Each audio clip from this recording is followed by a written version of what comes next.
Hey, F Plus listener, it's Lemon. I've got an unusual one for you here, so let me explain.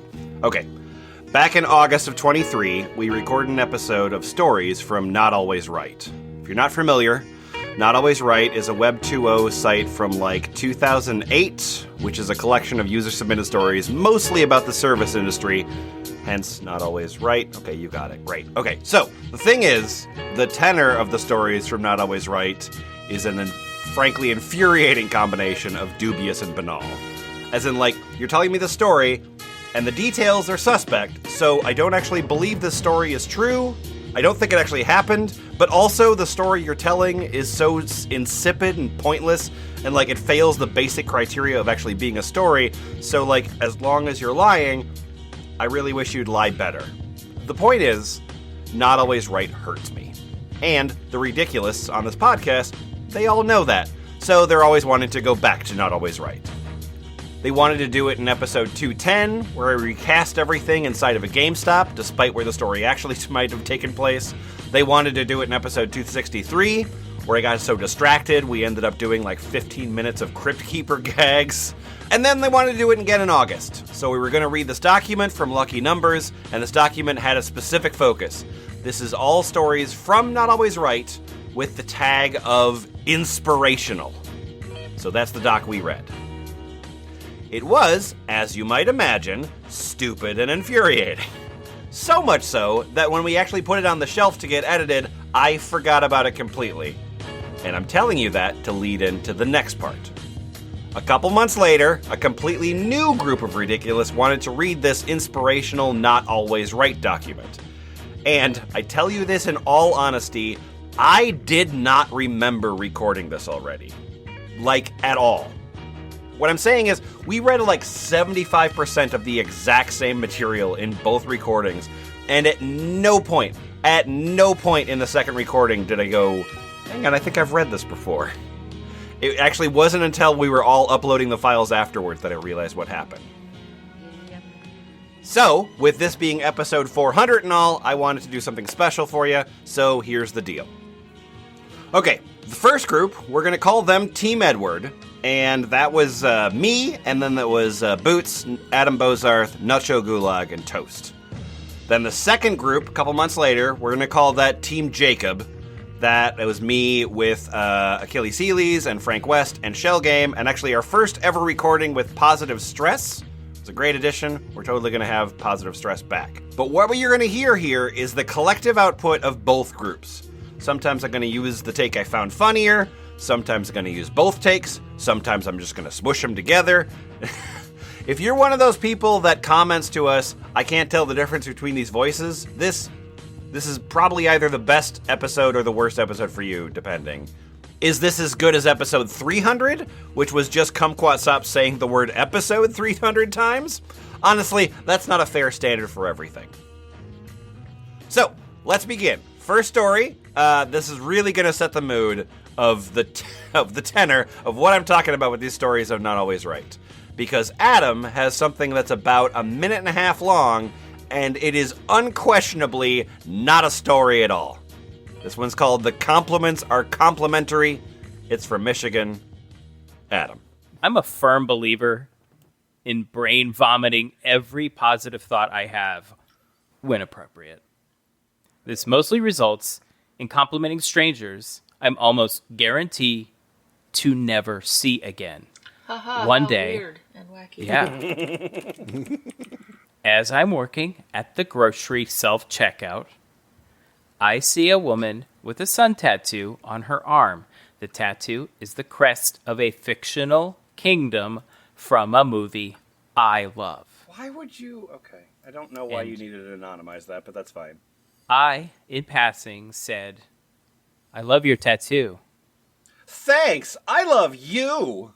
By far, my favorite customer experience of the day. Thanks for your story! Well, I mean, yeah, if you're working at self-checkout, most of your customer experiences aren't that pleasant. Yeah. Just pointing to the little camera they put on there so you don't steal. I love you. So that was a grocery checkout story from the Kind Strangers category. And I know you're riveted, so let's actually keep going exactly along those lines. We're going to switch over to Team Jacob now for another story about grocery checkouts where, and you wouldn't think this is possible, even less happens. This is in fact emphasized by the story's title, which is, quote, "The best part of the story is what doesn't happen." This time your narrator is Healy's. I was at my favorite grocery store late one evening. Just the best. Wow. They had been short-staffed... rules! Fuck yeah! The prices! Hell yeah. Woo! They had been short-staffed for several months now, so long lines at the checkout were expected. But this time, I approached the front of the store to find only one register open, addition to the self-checkout. I was ninth in line. Everyone ahead of me had very full carts, and two families had two full carts. Oh. Okay, cool. Oh boy. I love imagining. Sound off! And then there was like another guy, he had a half full cart, and another guy with a quarter full cart. Anyway, I didn't more like a fifth, if I'm being honest. Yeah, I was approximating. I didn't recognize the cashier and thought she might be a new hire. I could tell it would be an even longer wait. Yeah. You mean the story? I tag all of the employees, and this one didn't have the little yellow nip. Fortunately, people were not particularly mad about it, even as several more joined the line behind me, which now curved around the end of the aisle and out of my sight. There was some grumbling and sighing, but no one yelled or demanded a manager. 10 or 15 minutes later, I had reached the third position in line. An employee approached me to say that they were opening another register, and I was invited to be first in line there. Wow. Wow. They unhooked the rope. That's right. And I, saint that I am, gratefully accepted, and several other people followed me. Because you're a leader. And I began unloading my groceries and greeted the cashier just as she turned on the lane light. Me! Thanks for coming to rescue us from that long line! Of course, and thank you for being patient. She rang up my purchases, and I paid and started bagging. The guy behind me, who had been low-key complaining to another customer about the wait, started unloading his groceries.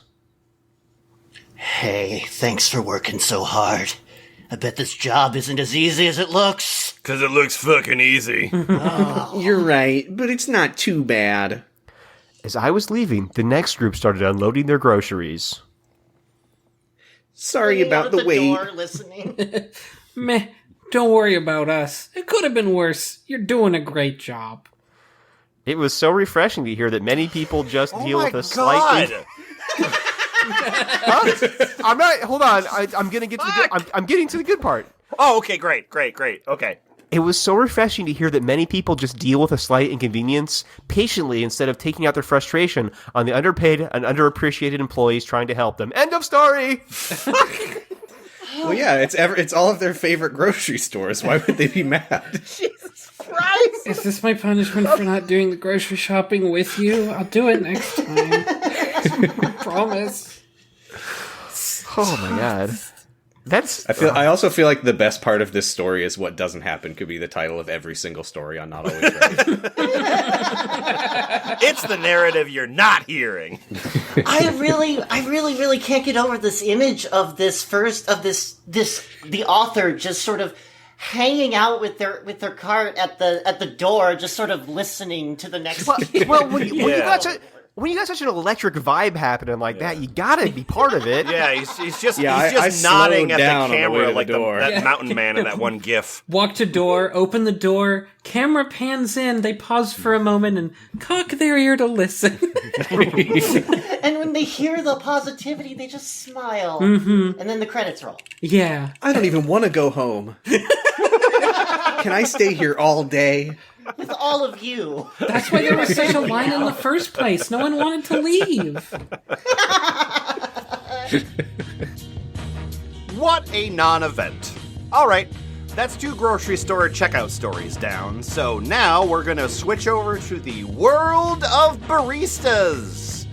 This next one coming up here is a story which is titled A Mocha Kappa Frappa Happy Ending. And I am certain that the narrator of the story is actually trying to come across as likable. Despite, Both groups read this one, and in this one, our narrators, John Toast and Positive Stress respectively, had very different takes. So I'm going to be using both readings in this one, and let's see how that goes. We're going to start things off with John Toast. I am by no means a coffee snob or purist. I just like it light and sweet, while most of the coffee shops around me, both chain and individual, seem to start their roasts at twice burnt dirt and go darker from there with no amount of milk or sugar saving it. So you only go to Starbucks. I'm getting angrier at the people in this episode than I am at the legitimately terrible people that we read about sometimes. Well, there might be a crossover, honestly. Is it because I was being so negative about the coffee shops near me? Yeah. Well, Starbucks is great. Stop. Well, hey, whoa! Who said anything about Starbucks? they've got thrice burnt dirt, and people love it. Well, they do edit these before post them, so they did move the bit where they said that they don't go to the other coffee shops near them because they employ minorities. So next door coffee. Yeah. Oh, God. Yeah. I just get my favored light roast and make it at the office and pour in my own excessive amount of milk and sugar, as the only place I drink it is at work. I just get my favored light roast and make it at the office and pour it in my own Sorry, I got so bored. And pour in my own excessive amount of milk and sugar, as the only place I drink it is at work. Wow. Wow. Wait, that's not even the end of the story. Inspiring. This particular day is different. It's inventory day, which means we have to show up 2 hours early and get thrown right into the mix, with no time to sit down and make a cup. Good news, a new place is open with just a couple of blocks from home, on the road to work. Better news, the menu is in plain English. Yeah. What? Okay. Well, it's let me clarify. Italian. Well, it explains what the different mocha kappa frappa things mean for plebs like me. Oh, it's not like in riddles. It's not I'm sick of all these menus in Cockney rhyming slang. It's in plain English and not old English. Bad news. Oh, no. They have 8 different blends. Oh, no. Know the difference. Oh, God. So I left. They have 8 different blends that all have different flavor notes and suggested foods to go with, but nothing Fuck. about how light or dark or strong or smooth they are. Fuck. What do you do? Well, I resign myself to asking questions and being that guy as little as possible. Yeah, I sure would hate to be the one who says, hey, what does this taste like? Hi, it's my first time in here, so I apologize for this order. Okay. Is that a problem? Nothing with you. I'm just in here an hour and a half before my alarm would go off. Oh my God, am I being robbed? I'm sleep deprived. I've got a headache, and I have no idea. I have no idea about the finer points of coffee. Oh, man, you're sure not that guy. I know, right? I'm really trying to avoid it. She hasn't sucked my dick in 4 months. I'd like the biggest cup of whichever is your lightest roast with extra cream and extra sugar. Get the fuck out of here. Sorry. Hi, it's my first time in here, so I apologize for this order. Okay. Is there a problem? Nothing with you. I'm just in here an hour and a half before my alarm would go off. I'm sleep deprived. I've got a headache. Thank you. No, I need all of this. Yeah, I'm doing my job. Well, okay, Good thing you're not basically, that guy. Did you break up with your girlfriend well, recently? see, it's Anything else inventory you day, need to which means we confide have to in? show up 2 hours early and get thrown right into the mix with no time to sit down and make a cup. And I have no idea about the finer points of coffee. I like the biggest cup of whichever is your lightest roast with extra cream and extra sugar. Please. Please, sir, just whatever is your lightest roast. Please don't hit me. Oof. That kind of day already? Once a year, yep. Okay. Well, you've described our breakfast blend. Do you like caramel or chocolate? I like either or both, but I'm on a bit of a budget. I'm not looking for any extra frills. What the fuck? Look, okay, no, I'm sorry. I appreciate it, but that 50 cents will kill me. Pump of Tirani syrup. Now I own your ass. I'm sorry. Okay. She takes a bit of extra time to get my simple cup together, and just as I'm about to ask about it, I hear the whipped cream going off.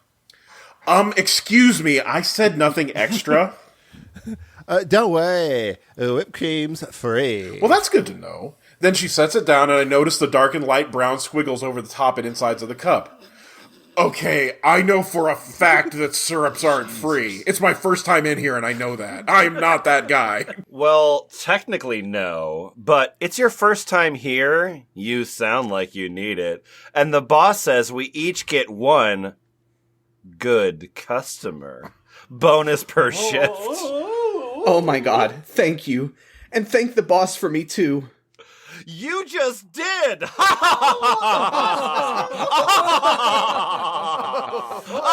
Joe laugh. You know, it really makes you think sometimes a barista and a woman can be a boss. Yeah. Ma'am, I will write about you online. And that is how a good boss who covered the early shift during the grand opening week ended up with a fairly regular customer. Okay, not just fully. I went there 2 more times. I mean, you put an extra squirt in there for me, maybe I'd be regular, but come on. Until they had to shut down during the later waves of the health crisis, hopefully just temporarily. Wow, inspiring. Wow. The story about getting extra sugar was marked 890 health upvotes. and inspiring. How come you skipped over the part where you tipped her? You seem to skip over that part. Where you... Yeah, funny somebody that. provided, No. where somebody in the service industry provided you service that you enjoyed and you appreciated that service with a tip. When did that happen? If I tipped, then there wouldn't have been any point of the free squirt. Yeah. I said thank you on I wouldn't the be saving- internet. Yeah. I wrote a story about it. 890 upvotes, that's a pretty good tip for me. Oh, thanks, I'd yeah. think. No frills means no tip. I love that you were like she did this thing out of the kindness of her heart, and I kept going back to that coffee shop. Yeah, what's the point of customer service again? I don't know. And next time, she did charge me for it, and it did throw me into debt. But I showed them. I started shoplifting everything until they had to go out of business. All of those stories were in a section that, and this is how Lucky Numbers chose to format this document, the first section was called Unbelievably Boring. The second section, and spoiler, the second section does have an applause break in it eventually, the second section is called Wisdom of the Youth. And we're going to start things off here with Adam Bozarth at a wedding. And in this story, the protagonist demonstrates that he is better than a small child at eating cupcakes. Adam? Literally in the middle of several cornfields on a gravel road off a tarmac road. I'm having a grand time at the reception, occasionally making conversation with folks I really don't know, especially the father of a young boy. This young boy could not be older than 4. This kid was an absolute goblin. And his dad was taking every punch, sometimes literally. He was the calmest, nicest, most patient father that you could ever meet. As His son was blowing him up with dynamite sticks. Yep. His son was being kind of loud and rowdy, but his dad wasn't angry. He kept telling his kid calmly that it wasn't the time for applause yet. Okay, now it was the time for applause. It was rather adorable. At one point, the entire table was accused of something by this child. Stealing my gold! As I said, he was a little goblin. He was taunting an owl bear. He was feeding people green pudding so they could eat their flesh. Oh my god. There were miniature cupcakes served at this wedding, and of course, the kid made a beeline and grabbed a bunch of them. I noticed he was eating like any kid could, frosting first, then cake. At Oh one dear! point- Oh dear! What? How dare A he? child at a wedding eating too much cake What? Are and you- being more interested in the frosting. Is there something weird about me noticing the kids eating cake? disgusting. You know, I respect a child that will, consistently eat cake and frosting together. Thank you. This is pure goblin behavior. I hope he the didn't cake tie his and necktie around his head at some point. Ne'er do well. At one point, his dad chuckled and grabbed the cupcake wrapper. He showed his son how to peel the cupcake wrapper away to reveal more cupcake. The son was awed, slack-jawed, and goggle-eyed. He called his father a magician and proceeded to eat every crumb. The kid ended up eating a couple of cupcakes in this manner.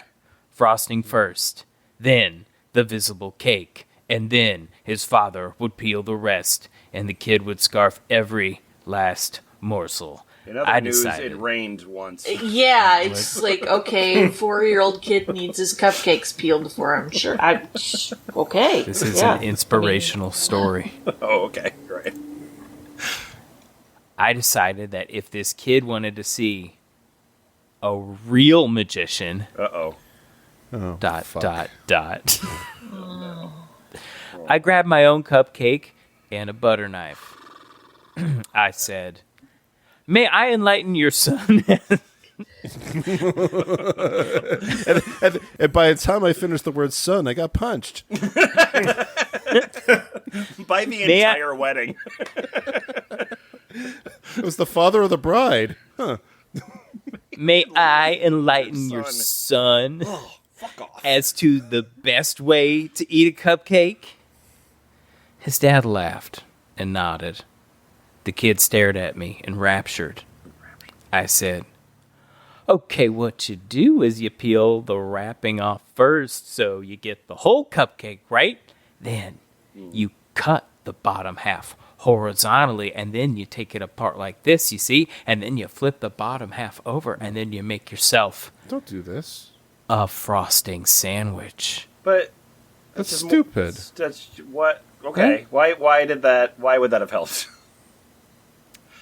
It's a frosting sandwich. It's the same amount. You just lost some frosting. You just smushed it up more. No, it's in the middle. You didn't, Okay. you just smush, you smush it. Yeah. You could take. I'm really glad that somebody streamlined eating a cupcake this way. Notoriously hard food to eat. Very complicated before. Now it's a sandwich, so it's easier to hold. You just need a knife. Yeah. Yeah, you need a. You just needed to give a knife to a 4-year-old. Yeah. Knife. Take about 2 minutes. Carve off this thing. Squish the hell out of it in the process. Anyway. Right. There's so much frosting on those things. It's just because. Never mind. Can I get back to my story Oh, please. about No. how I'm more interesting than this I wanna kid's be dad? inspired. This has the tag of unfiltered. I was totally kind poning this strangers. dad in front of his own son. Is it not legal, though? It's got the tag of friendly. I then took a bite to show how delicious it was. The dad was grinning, and the kid simply stared, eyes bigger than the moon, jaw on the table, in his best goblin voice.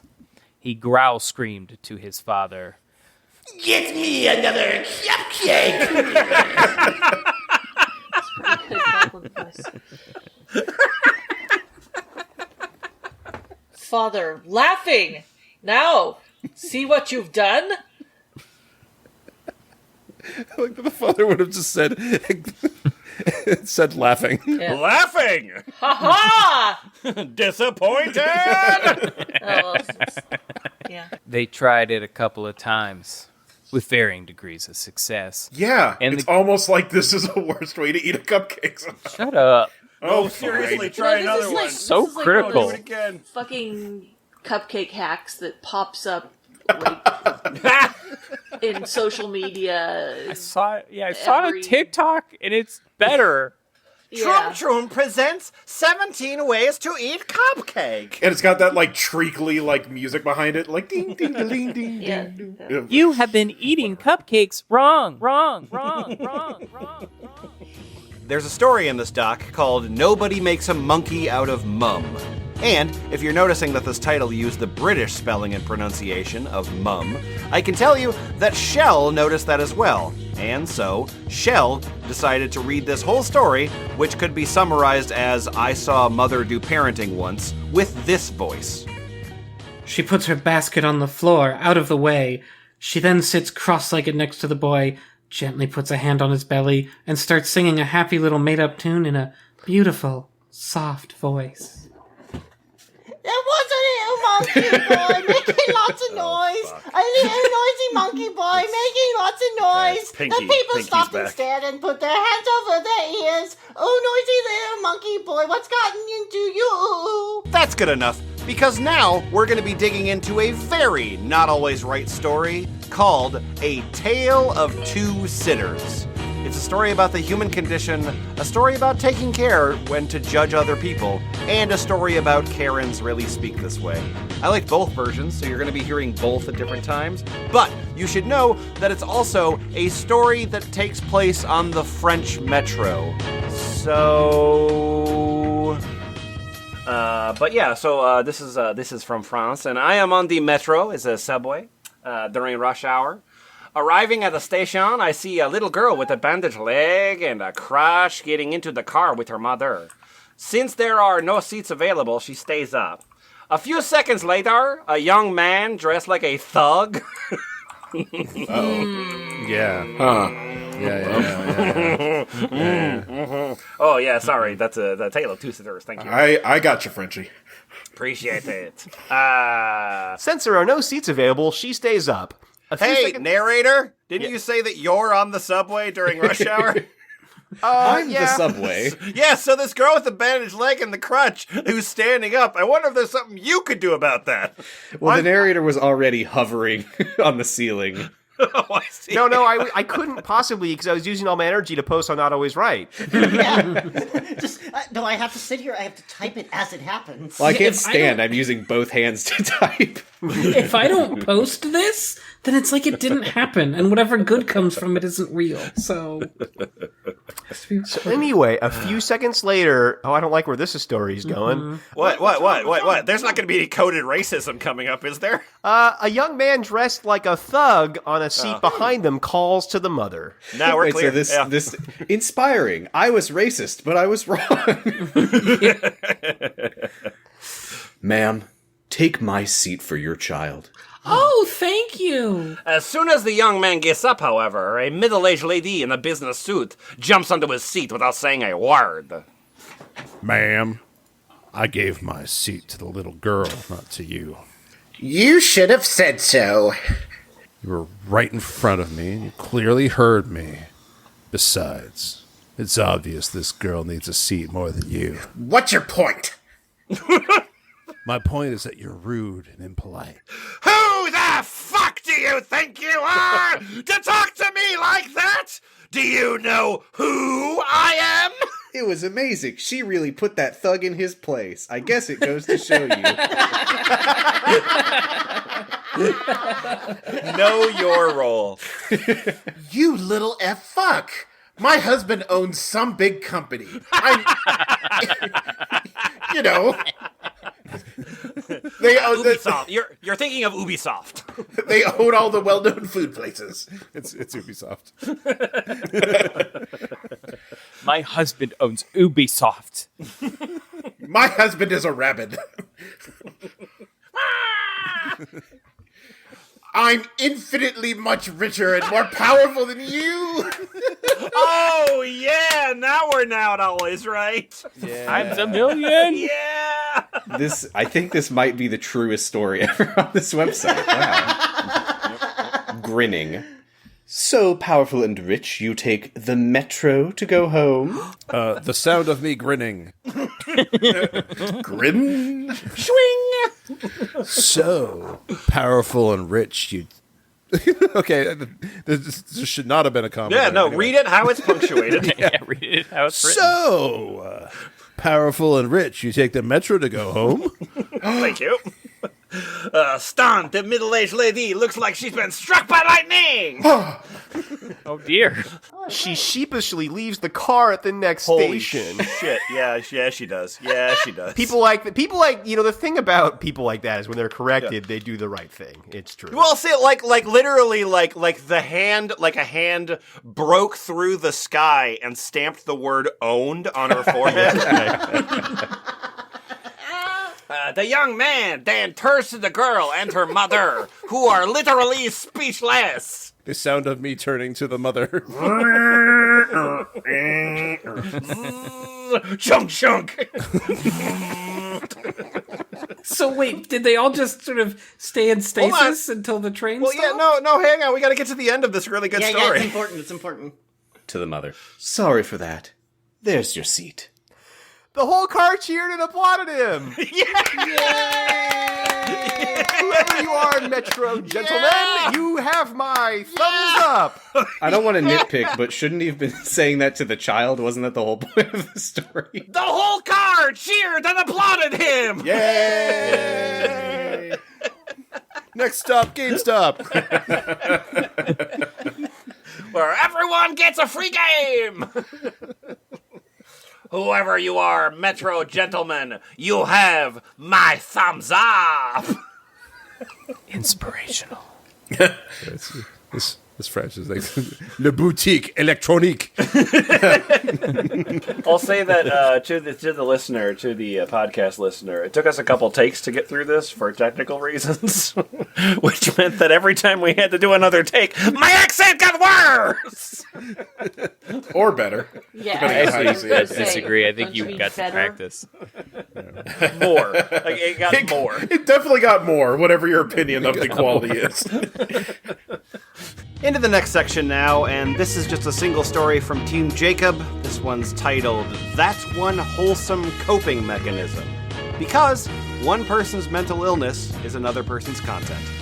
Shell Games got this one. When I first started college in the early 2000s, people in my dorm warned me about a curious character that would randomly appear around campus at the wee hours of the morning. Usually 2 or 3 in the morning. That's what the wee hours are, if you weren't sure.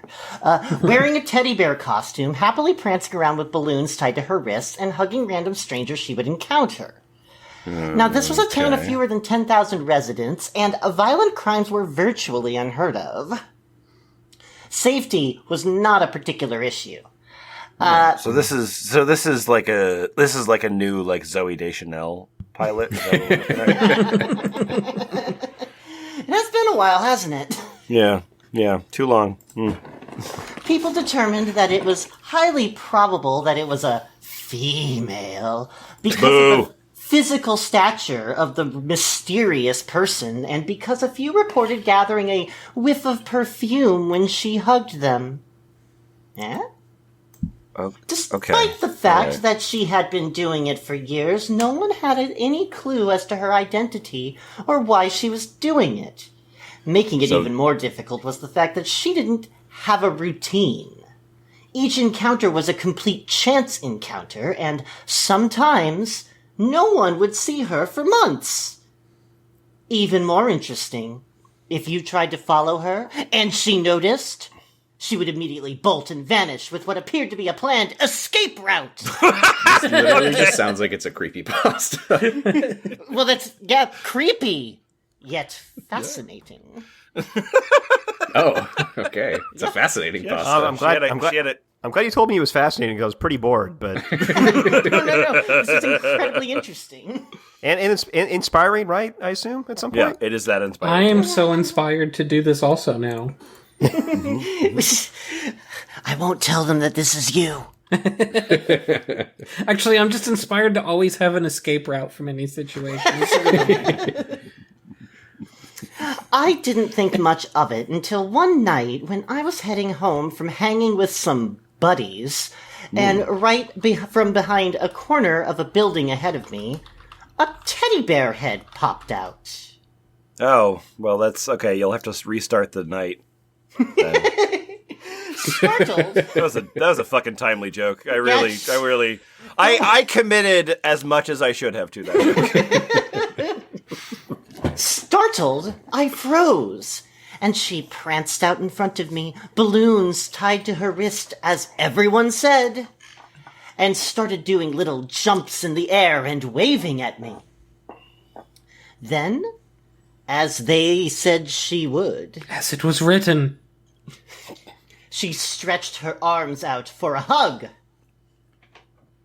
Not quite knowing how to react, I reached my arms out, and she sprang forward and hugged me like we were best friends. She then waved goodbye and skipped away into the night. Wow, this is a story. You're Don't describing worry, this like it's a 1, 2, 3, yokai. 4, 5, 6, 7 more paragraphs. Yeah, no, she's got like the veil and she's got the scissors and yeah, you know. Over the Red or next blue balloon. If she asks you if she's pretty, you can't say yes or no. I know that's right. Yeah. You're Over the inspiring, next is what you're supposed to say. 3 And then clap. Over the next 3 years, I had about 4 more random chance encounters with her. Which I will describe in detail now. Yes, each one of them with her either prancing and skipping over to me and hugging me, or popping up from behind a structure somewhere, doing a happy dance, and then stretching her arms out for a hug. That is different than what I said before. Her mysterious identity continued to fascinate the students on the campus, to the point where there were mentions of her in the school newspaper, and someone even offered a $50 reward to anyone who found her identity. That just makes me so sick. The part of the beauty of it is the mystery, and you're just trying to ruin it for everybody. Stop Fucking trying to open the skeptics. mystery bear. Then, one night, I was out and noticed a figure bolting like a bat out of hell across the parking lot and fading into an adjacent wooded area. Oh. Moments later, I heard a sickening wailing and moaning emanating from the wooded area. Clearly, someone was injured.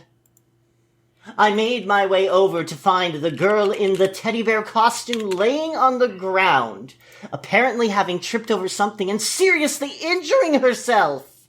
I did nothing. Inspiring. No. I clapped. No. Come now. You've inspired me. There are Such still 4 more strength. paragraphs. I did something. I helped her up and partially carried her back out into the parking lot as she had apparently broken her ankle. I phoned for an ambulance, and as we waited, I eventually coaxed her into taking off the headpiece of the costume. Everyone was correct that it was indeed a female. And interestingly, but not surprisingly, she looked like any average girl in her late teens to early 20s. We need to have a conversation about what you find interesting. Oh, well, I'm not finished being interested in things yet, so we'll have to have it after that. Okay. She refused to answer any questions about her identity or what her motive behind all of this was. This Disco Elysium DLC sucks. Don't worry, it's going to get even more inspirational in this next paragraph. When I called the police a few days later to make sure that she was okay, I was told that while she was virtually unheard of amongst the student population, she was actually known throughout the local police department. As it turns out, she suffered from schizophrenia, and to relieve some of her psychotic episodes, she found it soothing to give people hugs. Oh my god. Oh my Why god. This is inspiring. I knew this from the first sentence. No! No, I need to explain to you why it's inspiring that a woman with schizophrenia needed hugs. Right, okay. Because I was there. Yeah, exactly. Thank you, you get it. Why she chose the nearby college campus, and always late at night, to do that was not immediately clear. Yeah, I can't imagine. No, yeah. The schizophrenic person who is like in a manic episode is planning this thing out in advance and is doing it for tactful reasons. Yes. No, the convenient cover of night is not like, soothing or anything. It doesn't make it easier to do. But they guess that she chose to dress up in a teddy bear suit to make herself look more charming and less threatening to other people. Ah, yes, the one puzzle piece is all coming together. I've almost got it. Hold on. Wait, no. Don't spoil it for me. I almost have it. It's a boat! It's a boat! Just dropping a painting on your table and saying, solved! Anyway, I'm sure you're all waiting for the heartwarming conclusion. Well, Boy, am I. In Well- more ways than one. no one ever saw her again after that, and out of respect for the circumstances, I chose to keep that encounter and her identity secret until I posted here. The end. You don't know her identity. What the fuck are you talking about? Yes, but I was still a very big person and kept it a secret. I stole her wallet, so I do. You didn't know her identity. Like you didn't learn anything about her. You didn't learn anything about the situation at any point. I could have easily become told the most everybody popular that person she was in school. schizophrenic. In order All to, of us learned nothing from your story. in order to But respect don't you her, feel inspired? I chose not to follow her around the city yelling, schizophrenic! Yeah. Ew! That was a very important growth moment for me. The next section, lucky numbers included in this document, was called Christmas Miracles. For reasons I don't fully understand, the second group, which was Team Jacob, if you were keeping track, they were the only ones to read the Christmas section, and Team Edward did not.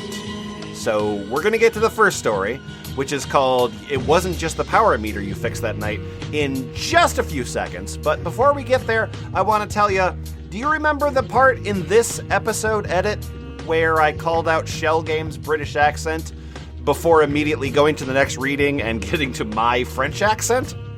Well, if you didn't call me a hypocrite back then, you're about to now. Your narrator this time is Achilles Healy's. And you're an electrician, and I'm your customer. I see that it also says Christmas comes for the Brits. You don't. That's not a directive. You don't have to. You don't legally have to. I mean, that's just a note could from not. Lucky Numbers. I think we're just assuming that every story on this website is set in Britain. Healy's, are you feeling a little inspired? I am feeling inspired. Oh no. I'm an electrician, and I go round to customers' homes when they're having power issues. I'm working into the evening on Christmas Eve, as we call it Crumble Eve, with most customers being... It's Boxing Pre-Day. Yeah. With most customers being generally horrid that they had to wait until December 24th to have someone come by. But I'm doing my best to make sure as many issues are fixed as possible so our customers can enjoy their Christmases. I am at my last customer of the day, scheduled as such, as she happens to live very close to me. It's a very old lady who opens a door to let me in, explaining that she pays for her electricity using a top-up meter, but the meter has been faulty lately. Okay. Would you like a cup of tea? No, thank you. What about a mince pie? Jesus Christ. It's Christmas, and they're making you work so late on Christmas Eve. This is just like a war that you're having with us, then, Lemon. It's okay, madam. I'm just happy I can fix your power issues before the big Disgusted by day. these stereotypes. Mince pie? Ugh. Yeah, I know. Yeah. My first two lines were, would you like a cup of tea? And then, what about a mince pie? What am I supposed to do? Or And some fucking roast force my hand? swan. Or maybe a Oh fox. no, I'm a live drowning in fox. figgy pudding. Thank you! I was worried my Christmas dinner in the fridge would be ruined! Or as we call it, a lorry. I checked the fridge to make sure that it's working, and I noticed the only items in there are a loaf of bread and some eggs. Oh, good. It's another I'm inspired by a mentally ill person post. Yeah. I try not to make a comment, but it's obvious that I have noticed the sparse contents. It's all I can afford these days. The pension doesn't cover as much as it used to, and then presumably I complain about Polish people for like 45 minutes. We were sticking with stereotypes, yes, definitely. Yeah. Is this all you have to eat for Christmas? No!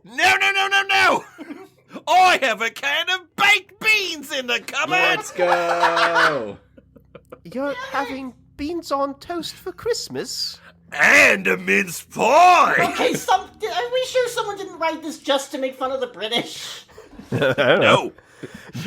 Do you have anyone bringing you food over Christmas? It's just me. All my children live abroad now. I see. I finish the requirements of my job, making sure she has power, and I head home as soon as I can. I inform my husband of the situation as soon as possible, and he agrees we need to do something. We drive back over, and she is surprised to see us. Is there a problem with the meter? Because there is problem with Romanians. Bloody Romanians. Mrs. Customer's name? This is my husband, and if it's okay with you, we'd like to invite you to Christmas dinner tomorrow with our family. Fuck you. If you didn't have Cratchits. If you didn't have plans, that is. It takes a moment for it to be asked to sink in for the old lady. She's a juxtaposition of being overly British and not wanting to be a bother. Wait. That's a juxtaposition? Yes. But also a lonely old lady who is in desperate need of some company. Okay. All right. Yep. Okay. All right. I don't know. You see, we only live 5 minutes down the road, and we could come by and pick you up for lunch. We could have you back at your house whenever you feel like coming back home. never.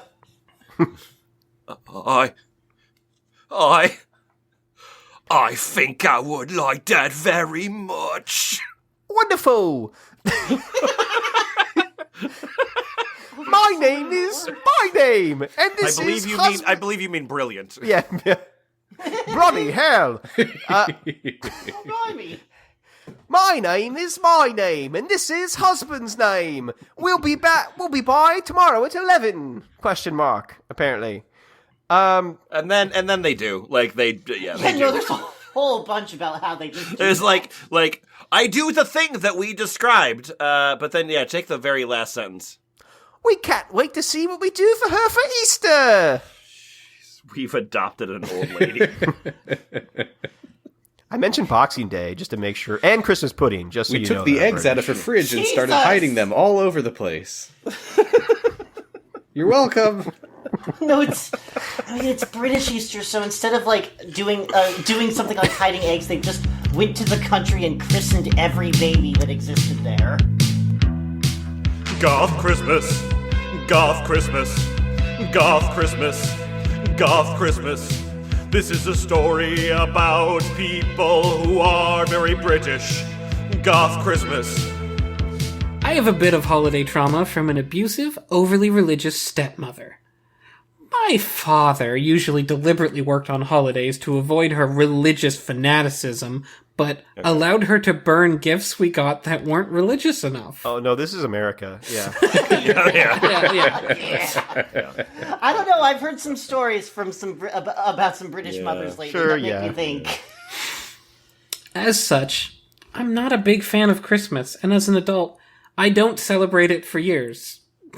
And then I guess I do. Interesting tense to your sentence there. I celebrate 1 year This every is- 5. This is the screenplay. You know what? I actually celebrate Christmas only as 1 day instead of several years. Oh, so this isn't in America.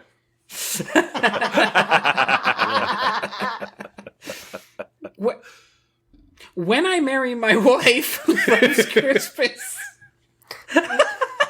Ooh. so This is really starting to feel like a I'm sharing a story on the fetish website that really happened to me. Generally speaking, when I marry my wife, yeah. When I marry my wife who loves Christmas and has a religious mother, I brace myself for the holidays. And I guess when I don't marry my wife, I don't brace myself for the holidays. Oh, honey, I found the perfect tree. Trying to fake enthusiasm. Oh, cool. Try harder. Wife, show her what you found. Trust me, you'll like this. My wife That's a mother-in-law. My wife drags in a completely black tree. Stunned. Is that a black tree? I didn't even know those were a thing. Goth Christmas, goth Christmas, goth Christmas. Goth Christmas. Yeah, I've always wanted a black tree, but Mom prefers real trees, which don't come in black. But I found this one at work on clearance. And these ornaments. Are those dragons? You got dragon Christmas ornaments? Yeah, well, I know you love dragons. Plus, I figured we could get a skull tree topper or something. And I work with a woman that makes custom wrapping paper. Just by coincidence. So I figured we could order some of that and wrap our gifts in it. She does coffins, bats, blood spatters. You just buy that shit. You don't need to get that shit custom. Okay, I might be coming around on Christmas now.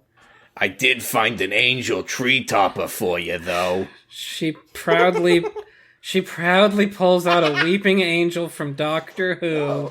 What the fuck? What is there a checklist? Is there? So it's I guess it wasn't America after all. Definitely. No, it could just as easily have been America. Not Weeping Angel, it's not. No. What do you think? I think that, for the first time, period, I'm actually excited about decorating for Christmas. Do I not know what goth means? It means dragons and Doctor Who. Black. Cringe. Yeah. No, I mean, have you not been to an aesthetics wiki lately? Like, come on. Yeah. Agreed. I think that for the first time, period, is a good sentence, too. Just powerful on its own. Our holiday wreath has flowers and skulls on it, and none of the religious family members batted an eye when they saw our decorations. Get to like, this bullshit again. God. So you were wrong. My wife... Sounds like you misjudged them. No. So, yeah, you could have been doing this the whole time. They're like, is this all you wanted? Like, whatever. My wife's preacher grandfather even asked us where we got our bat wrapping paper because he loved it so much. And my preacher. And ordered some for himself. I look forward to Christmas now. It turns out we're all a bunch of fucking dorks. Yay! Hi, my name's Werewolfling. Hey, Werewolfling. I collected anime gashapon figures and converted them into ornaments. So Thanks for telling me that. So I would have an anime-themed tree. Wow. Yeah. I haven't had one up in a few years, though. My old tree aggravated my dust allergy too much. Sorry, I had awesome. to come here since Experience Project shut down. God, I think about 2 minutes ago when I didn't know that, and now I do. and like it's like a pre 9/11, post 9/11 thing, right? It's like everything's changed now. It's true. Werewolfing, I love the persona. You can turn now, Lemon. You can turn your gashapon figures into ornaments. Why not all of them? I mean, come on. One last entry from the Not Always Right Christmas category. This one is called Santa Goes Psycho. Alright, so this one's pretty straightforward. Healy's, you are working at a store. You're stocking Christmas ribbon, okay? I do that, yeah. Yeah. So you're stocking Christmas ribbon, and I come up to you. You two ladies look like you could help me. Sure, what do you want to know? I'm looking for a tree! Okay, the trees are in the back of the store under the seasonal sign. No, let me finish. Okay. I want a tree. It's circular, but it's a tree. And it's circle, but it's only a half circle, but it's a tree. Oh, and you hang it from your window. And it's a tree. And a circle. Dot, dot, dot. Dot, It's a dot, dot tree, also from me. and it's a circle, and a tree, and you hang it on your window, but it's only a half circle, but it's a circular tree. A wreath? No, what the fuck? It's a circle and a tree, and it's a circle and a half circle, and you hang it on your window. I'm sorry, but I have no idea what you're talking about. You don't know what that is? No, sorry, sir. Well, is there someone else here that could help me? There are other people here, but with that description, I doubt anyone will be able to help you. Oh, what the fuck? Stop. Pivot, turn on heel. Stop. Oh, by the way, do you sell Jell-O here? No, we're a craft store, not a grocery store. Well, people use Jell-O for crafts. Damn, that's so true. Sorry. Seriously, they hire fucking idiots here! Stop. Wow, what a story. I will say, yeah, what a story. That is the most believable one we've read so far. Yeah. All right, time for the last section of this doc, and this last section is titled Nerds. You'd better believe that both groups read the entire Nerds section. So, I'm going to put this question to you, the listener, right now. Just contemplate in this moment. I've got two different things we could read. The first one is titled, What We Wouldn't Give to See That Cosplay. The second one is titled, A Bunch of Words in Klingon. So which one would you... Yeah, it's a false choice, the Klingon one. Nutshell? Hi, I, the person in this story, not Nutshell, who would never do this, play Dungeons and Dragons with a group of friends. We do it at a specific house because he's the only homeowner among us right now. Wow. Yeah. Wow. Fuck all landlords. They won't let people play D&D. I need you to be on the You same do- page as me about why we were in a location. You do an activity in a place? All right. Well, there's going to be a door involved, so you just need to know that door is attached to a wall. Oh, okay. Yeah, that would have thrown me, because I would have been I like, get what the it fuck, now. a door? Are you in a room? Oh, this explains the title of the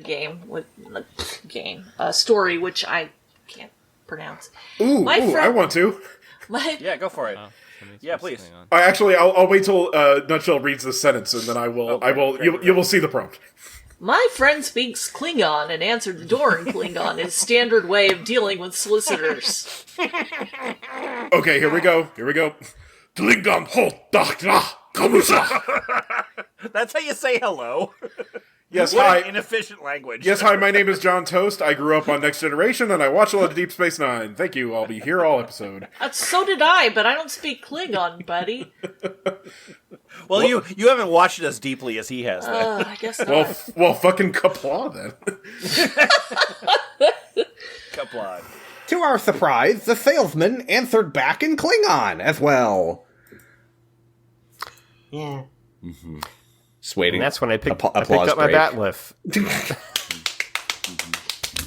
My friend wound up buying whatever it was after the salesman was able to do the whole pitch in Klingon! This happened, but I don't remember what it was. My friend invited the salesman to join us at D&D next week. He accepted. 3 years later, they're married.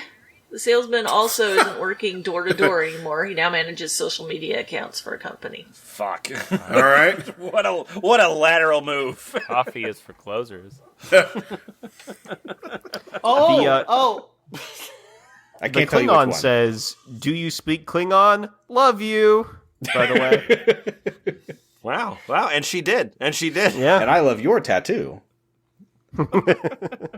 I mean, I'm honestly kind of surprised that this wasn't... I play tabletop RPG. Is this sponsored? My friend who speaks fluent Language. constructed language for a television show. All right, this one is your very last reading for the episode. Also from the nerds section, this one takes place in an elementary school, and this one is titled Higher, Further, Faster, Baby, for reasons that are completely beyond me. I'm including the readings from both groups here because both seem equally exasperated by this, but John Toast and I are your first-person narrators. I used to have a classmate whose first name was Marvel. Why aren't you applauding? You had to get like special permission from Not Always Right to post this. The story doesn't work if you don't know the name. Her sister was named Wonder. Yeah, I used to babysit a girl named Reality. What do you want? You to like me? I don't! Okay. Can I tell you other things that other people have done? I mean, yeah, sure, why not? Can I stop So you? Marvel hated her name, especially all the jokes and teasing we made at her expense. In fact, I'm the one who coined the nickname Marvelous Misfits, which our old teacher found so funny that he referred to our class that way for an entire year. Oh, you're a corporate. which our old teacher found so funny that she referred to our class that way for the entire year. Wow! You suck! You made in this fake story, you made an entire year's worth of school miserable for this fake You're friend. right, I am great. Yeah, you're right. I am actually very interesting. Like, that's why my halter top says, you're right, I am very Oh, interesting. you're going to be even more interesting with this next paragraph. Many moons and years later, God, I bring my daughter for her first day at school, my old elementary school to be precise, and guess who is her homeroom teacher? It's Marvel, dressed up as Captain Marvel. Okay. Yeah, no. Hi, kids. She My sold name herself. is Marvel Surname, and I'm the marvelous homeroom teacher of you marvelous misfits. Hi, kids. My name is Marvel Surname, and I'm the marvelous homeroom teacher of you marvelous misfits. So later, hi Marvel, I don't suppose you remember me, I'm...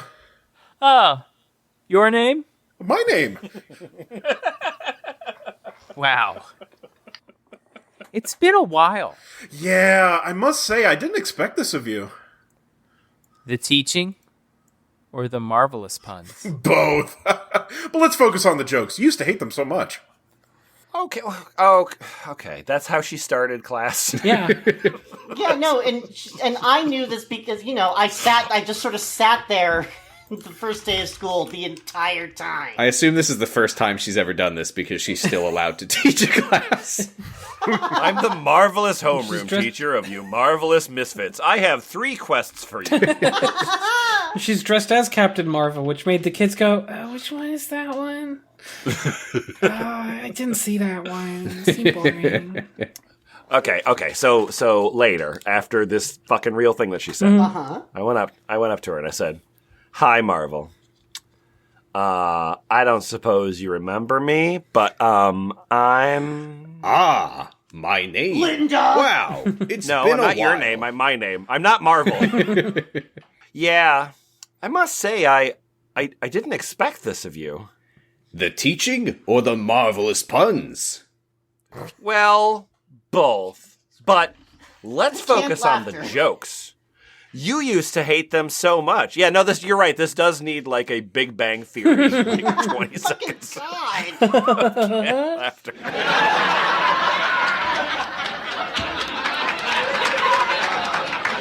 Well, I figured that if I couldn't avoid them, I'd just have to own them. Just go with the flow, you know? I can just hear your eye twitching. No, I'm wearing this outfit and I have to wear it all the time. It's great. I'm super fine. Yeah. It's what my sister Wonder does. And she's the life of every party. Wonderful.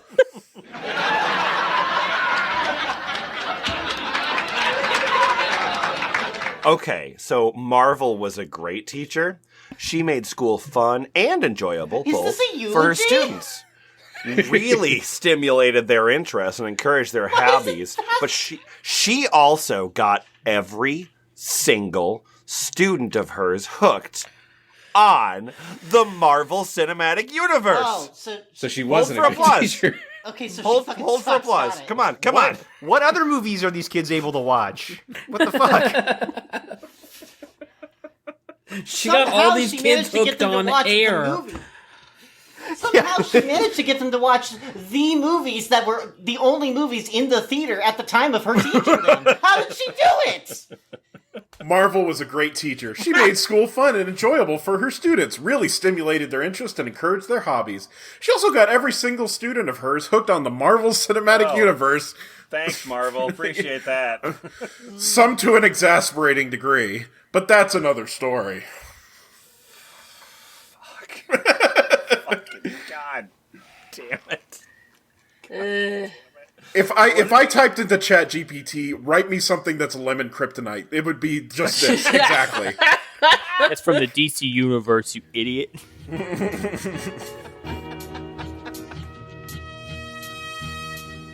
And that's the end. 400 episodes of VF Plus are now out there for your listening experience? Pleasure?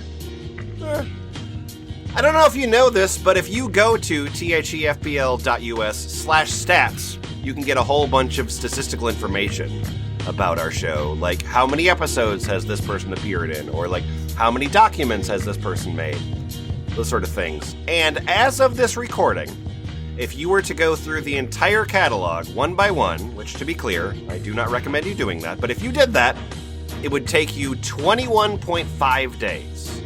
That's 21 days, 12 hours of total runtime of BF Plus, going through the entire RSS feed, and that's actually completely separate from Garbage Day marathons.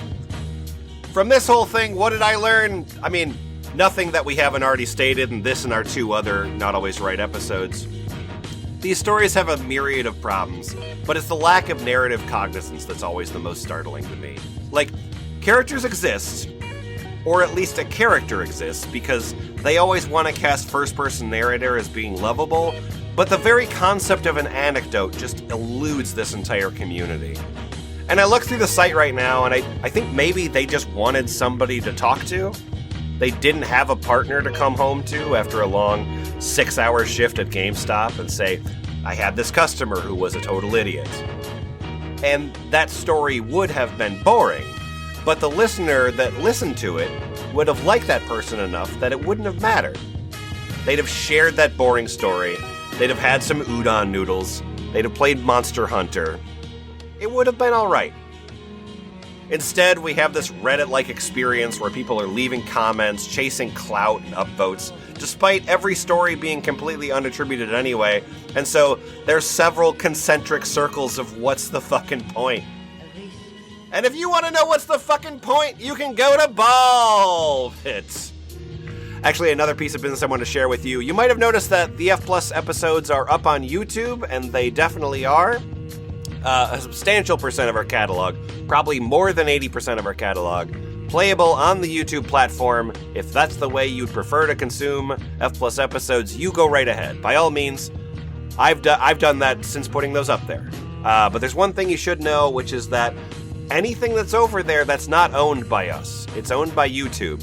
So therefore, some episodes will go missing. Some episodes are going to have, like, mid-roll ads. Some episodes might get yanked, or they might get, like, muted sections because there's music in there that we don't have the rights to. The point is, we own the files, and we own the RSS feed, and all of that is under our control. But we don't own YouTube. So what happens over there, it's a secondary experience. I need to mention the song I've been using here for this whole episode is You're My Chocolate by Savages. That's Savages, the Hungarian producer, not Savages, the British post-punk band. You're My Chocolate is on the 2008 Savages album Five Finger Discount, which is terrific in a lo-fi beats to study kind of way. And there we go, 400. So let's see where it goes from here, yeah? All right, bye-bye.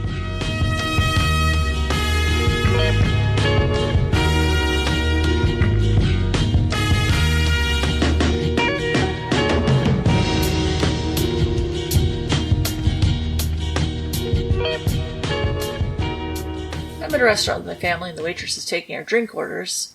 How about you? Do you have any strawberry lemonade? I'm sorry, we don't. That's okay. I'll have a Sprite, please. When she comes back with our drink order, she saves mine for last. Guess what? I found some strawberry flavoring in the kitchen. She plunked down a strawberry lemonade in front of me. It tasted amazing. It's been over a decade since then, but I still smile at her doing something she absolutely didn't have to, just to make a kid over smile. a decade? Over a decade! I guess this person hasn't had that many good experiences in their life. Man, somebody poured Tirani syrup into a glass once. And that was a shining, shining moment of kindness in a cruel world for this person. Every other day, she's literally being kicked in the head. The last 10 years. Strawberry lemonade? What are you talking about?